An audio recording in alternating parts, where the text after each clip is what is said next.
Obamacare subsidies so health insurance doesn't go up for millions, but there's been no movement on this. And on the firings, the president tonight saying, quote, "We got the people that we want being paid, talking about the military and the FBI. The president praising one of his top officials, Russell Vought, who now says the White House will likely cut more than 10,000 federal jobs during this shutdown. Tonight, a federal judge now temporarily blocking the firings. So what does this mean going forward? And the other major news from the White House late today, the president was just asked about the latest U.S. missile strike on an alleged drug boat out of Venezuela, and what the president is now saying tonight about potentially striking on land. Rachel Scott leading us off from the White House tonight.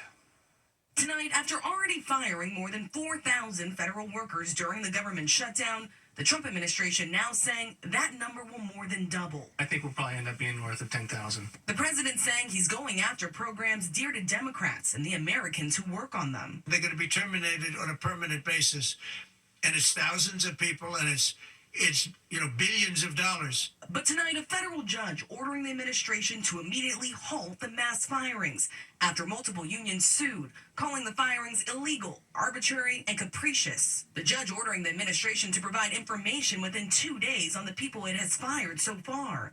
It comes as hundreds of thousands of other workers are now missing paychecks as the shutdown drags on. The president has authorized extraordinary measures to pay the troops, and today said the FBI will get paid too. We have the people that we want paid, okay? And we want the FBI paid, we want the military paid. We got the people that we want paid. But workers like air traffic controllers charged with keeping passenger planes safe are out of luck. Not knowing exactly how I'm going to have childcare for my kids or put gas in the car or pay the next mortgage payment adds a certain level of stress onto an already stressful profession. It's just very difficult. Amid the shutdown, the president also facing questions today about at least 5 deadly military strikes he's ordered against boats off the coast of Venezuela that he says are being used to carry drugs into the U.S. Today, the president asked why this wouldn't be a traditional Coast Guard operation where officers can verify who's on the boat. The president saying the Coast Guard boats are too slow. They have faster boats. Some of these boats are seriously, they're world-class speedboats.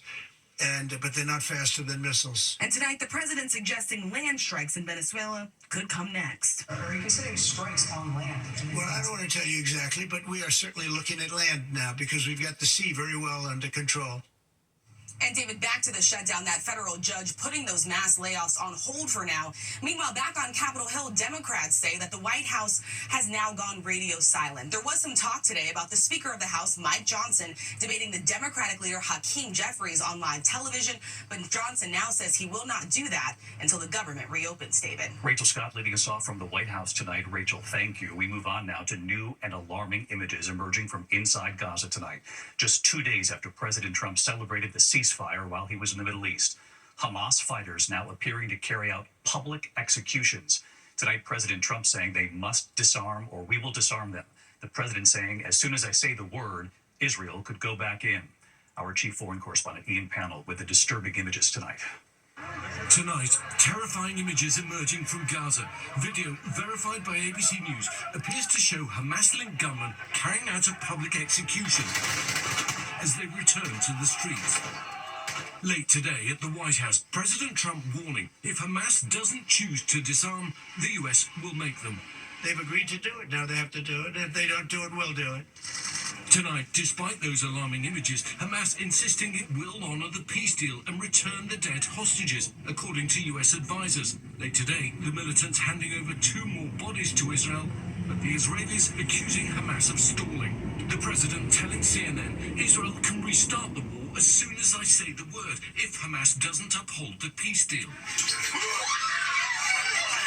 In Israel tonight, new images of those tearful reunions of the last living hostages freed. Brothers Ariel and David Cunio back with their family. Their mother Sylvia saying, "My children are home. I can finally breathe." And in Gaza, Palestinians like Odeh Al-Dalu returning to his neighborhood, now a wasteland. There are no words to describe the feeling, a tragedy, a new kind of suffering. David, the peace deal is already under severe pressure and the lack of detail on key points is starting to show. But tonight, a senior US advisor saying they still believe that Hamas intends to honor the agreement. David. Ian Pell from Jerusalem for us. Ian, thank you. Back here in the U.S., the violent clashes amid these immigration crackdowns. In Chicago, federal agents using tear gas on a crowd of protesters. And tonight we have dramatic video here showing Border Patrol agents chasing a driver, ramming the car in the middle of the street. The governor, who has repeatedly said we did not ask for this federal presence, saying, quote, they need to back off. Here's Pierre Thomas. Tonight, tensions rising as the Trump administration's sweeping immigration crackdown expands. In the last 24 hours, federal agents clashing with residents in Chicago. As some protesters threw objects, federal agents deployed tear gas on crowds, angry about the latest arrest that ended with a crash in their neighborhood. Illinois' governor, who's repeatedly said he did not ask for federal help, accusing immigration agents of using strong-arm tactics. They're the ones who are tossing tear gas when people are peacefully protesting. They need to back off. Homeland Security officials say it all began with agents chasing an undocumented migrant who they say had rammed a Border Patrol vehicle. Agents then crashing into the vehicle to stop it.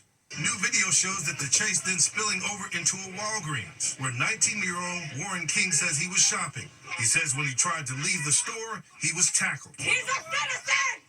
He's a citizen! You don't know what's going on, so get the back. He was just saying, why you running? I'm telling him I'm a U.S. citizen. I'm here. I'm legal. I'm born here.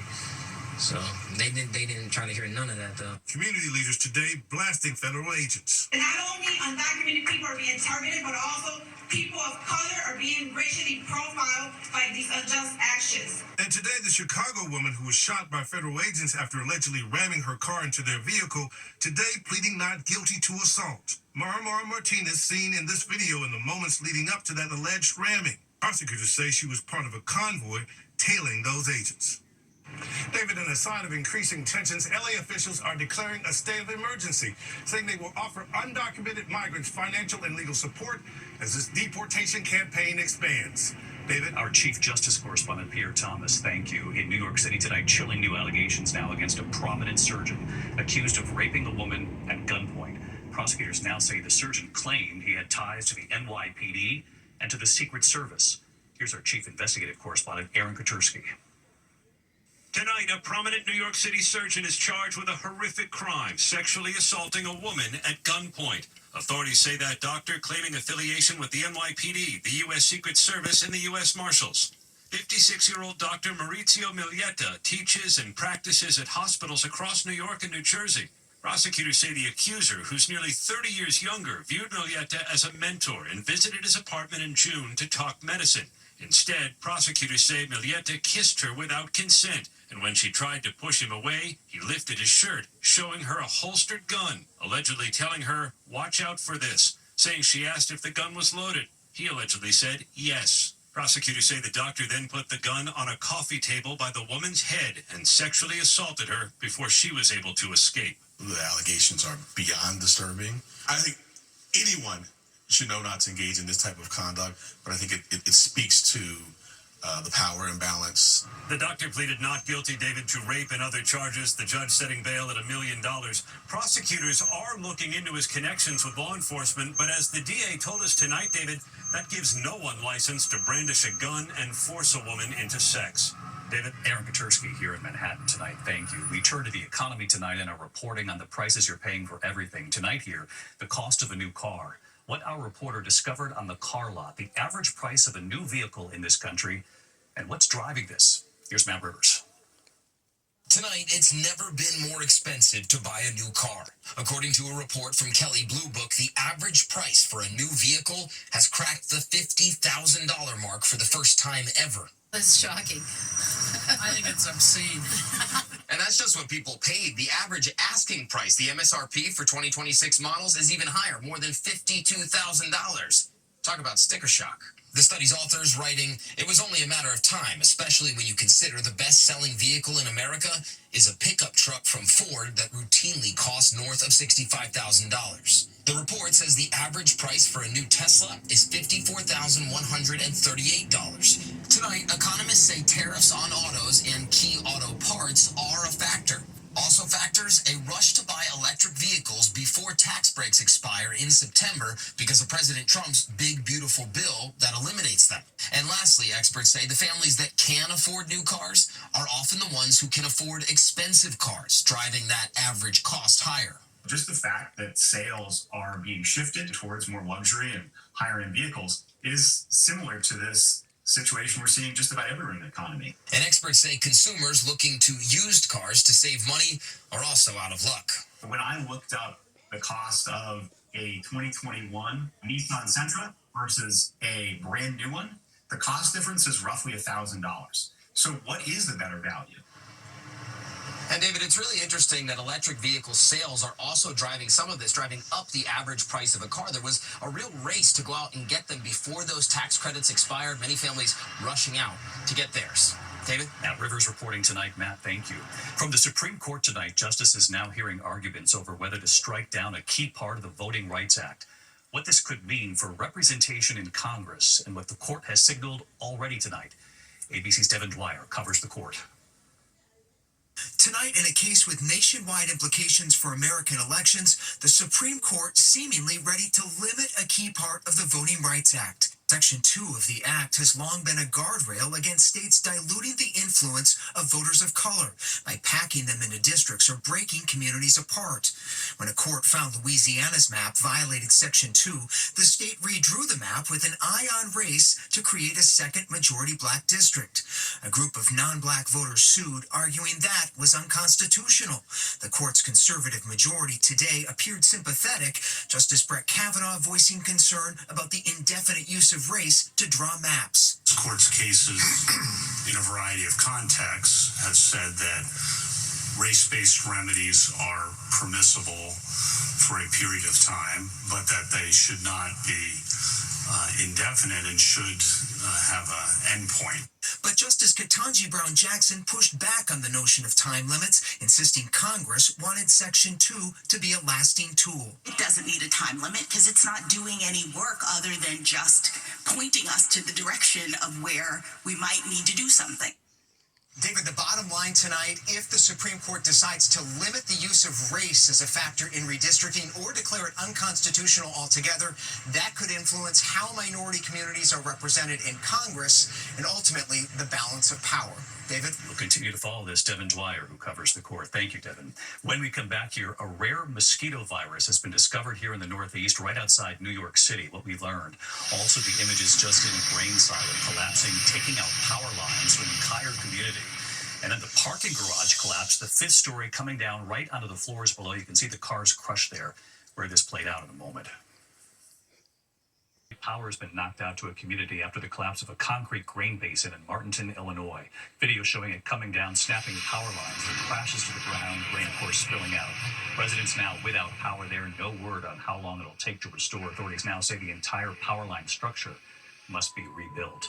A parking garage has partially collapsed in White Plains, New York, just outside New York City. The roof of the fifth floor collapsing and the cars below it. Take a look at this. Engineers now trying to fortify the structure so people can retrieve their vehicles. Remarkably, no one on that fourth floor was hurt. When we come back tonight, there's news on this rare mosquito-borne virus detected just outside New York City tonight. And the NFL cheerleader standing by tonight with a message for all of you at home. And she delivers it in a very special way. To the index of other news tonight, a rare mosquito-borne virus detected just outside New York City. Health officials say it's the first local transmission of this type in 6 years here. The patient from Nassau County, Long Island, the chikungunya virus, is most common in the tropics. Symptoms include joint pain and fever. Most patients do recover within a week. Officials still say the risk to the public is low.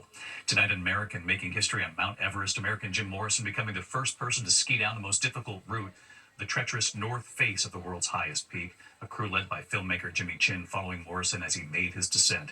You can see more in the upcoming National Geographic documentary Everest North and on nationalgeographic.com. When we come back here tonight, America Strong. Tonight, the NFL cheerleader standing by here after her surprise right in the side of the field and what she now has to say about it. Finally tonight here, the NFL cheerleader and her surprise for a little guy on the sideline. She wanted him to know he's not alone. It was the extraordinary surprise at the Indianapolis Colts game from the NFL cheerleaders right on the sidelines. Colts cheerleader Morgan McLean with a young fan, 8-year-old Mark Braster. Mark is deaf, and he's living with a rare brain disorder. starting the school year at the Indiana School for the Deaf, and he's made remarkable progress. Invited on the field by the Colts to see his favorite players up close for his very first football game in person. And just watch when that Colts cheerleader, Morgan, who knows how to sign, spots the young fan.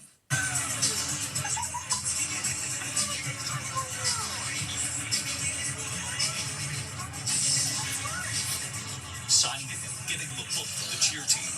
What do you say? Tell her thank you. Then asking his name. A-R-K, Mark. Signing back to Mark, her name is Morgan. Then asking about the big game. Your first time. It gives me so much fun. Yeah?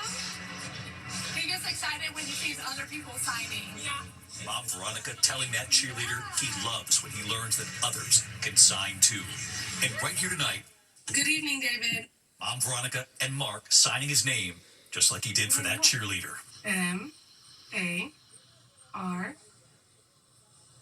M-A-R-K.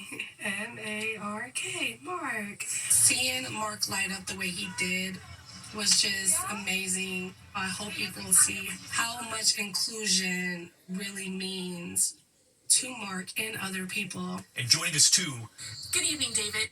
Colts cheerleader Morgan McLean, Thank you for having me be a part of the America Strong segment tonight. signing America Strong. She sure is, and sending us this message tonight. I really hope that this video maybe inspired a few new people to learn ASL and is starting a bigger discussion about inclusivity and accessibility within the NFL and sports in general. Thank you again, and of course, go Colts! Go Colts and go Morgan for signing with that young fan Mark and signing America Strong. I'll see you tomorrow. Good night.